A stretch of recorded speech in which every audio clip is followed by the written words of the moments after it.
Hello students. समय आ गया है। मैंने जो क्वेश्चन बताया था आपको उसका आंसर देने का। ए ने बी को 1 रुपीज़ दिया। अब मैं इस 1 को बी के ऊपर लिखता हूँ। बी ने सी को 2 रुपीज़ दिए थे, 2 रुपये, 2 लिख दिया। सी ने डी को 4 दिया था। डी ने ई को 8 रुपये दिया था। ई ने एफ को 16 और एफ ने जी को 32। ऐसे चल रहा था और मैंने आपसे सवाल पूछा था, यानी कि जेड को कितने रुपए मिलेंगे वाई के द्वारा, वाई जेड को कितने रुपए देगा। अब आप देखिए ट्रेंड देखिए, अगर आप मैथमेटिक्स के फार्मूलों के बारे में नहीं जानते, बेसिक ट्रेंड देखिए। बी 1 को हम क्या लिख सकते हैं, 2 पावर 0। सी को जो 2 मिला है इसको हम क्या लिख सकते हैं, 2 पावर 1। डी जिसको 4 रुपए मिले हैं, 2 पावर 2। ई का 2 को पावर 3 और एफ का 2 पावर 4। जी का 2 पावर 5। अब आपसे कहा जाए कि बी जो है इंग्लिश अल्फाबेट में कौन से नंबर पर आता है। इंग्लिश अल्फाबेट में बी दूसरे नंबर पर आता है। तो एक फार्मूला आता है, एक जनरल चीज आती है 2n-2। आप n की वैल्यू रखिए कौन से नंबर पर आता है, आपको मिल जाएगा कि इसको कितना रुपया मिला, रिसीव हुआ उसके पार्टनर से। तो बी दूसरे नंबर पर आता है 2-2 यानी 2 पावर 0 1। सी तीसरे नंबर पर आता है 2 3-2 यानी 2 पावर 1 2। जी कौन से नंबर पर आता है, 7वें नंबर पर 7-2 यानी 2 पावर 5 यानी कि 32। तो जेड कौन से नंबर पर आता है, क्योंकि अब आप जेड की बात कर रहे हो, यहां पर स्टार्टिंग हो रही है आपकी बी से, आपने स्टार्ट किया है 1 2 4 8 16 करते हुए जा रहे हैं आप।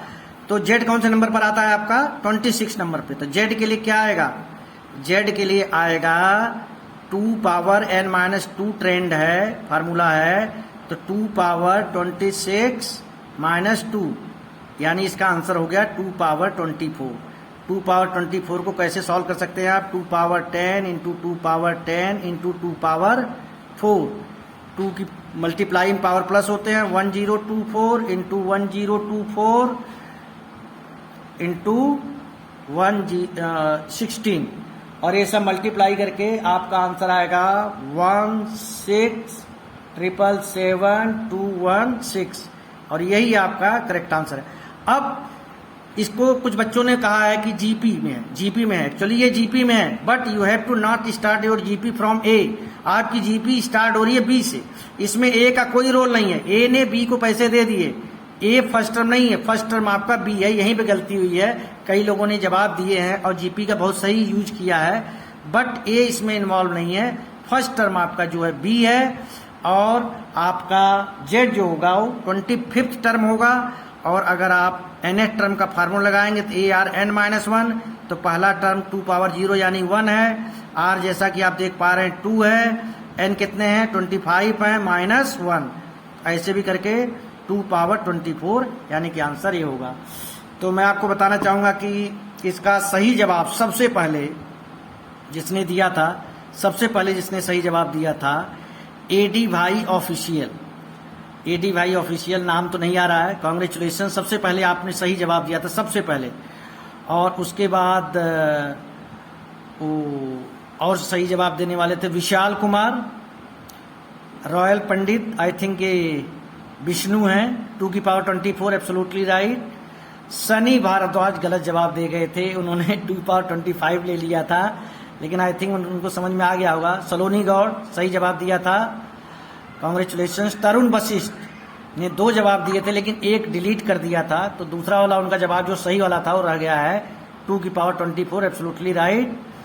और भूपेंद्र सिंह, आपने बहुत अच्छा अटेम्प्ट किया है but your answer is not correct. आपने जीपी में ए को इन्वॉल्व कर लिया है। मेरे प्यारे सखा, ये भी है, नाम नहीं है भाई आपका। अगर आप अपना नाम देंगे इस वीडियो में तो मैं और आगे प्रोसीड कर पाऊंगा। नाम आप लोग लिख दिया करिए। इंस्टाग्राम से भी एक आंसर आया था मेरे पास, नोवेश, जो कि हमारे पहले छात्र रह चुके हैं, फिलहाल एयरफोर्स में तैनात हैं।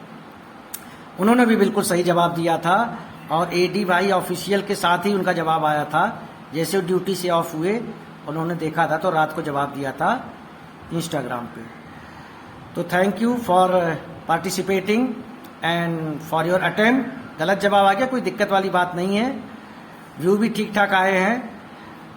आगे भी मैं आपसे ऐसे सवाल पूछता रहूंगा एंड आई होप, और मैं ऐसे कोई सवाल नहीं पूछूंगा, जनरल चीजें पूछूंगा और आप लोग कोऑपरेट करते रहेंगे, I hope. Congratulations to all of you who have given right answers and no need worry for those whose answer is wrong. A lot of chances are still remaining, बचे हुए हैं आपके पास कई चांस पूछा जाएगा, उसमें आप कोशिश कीजिएगा। Thank you.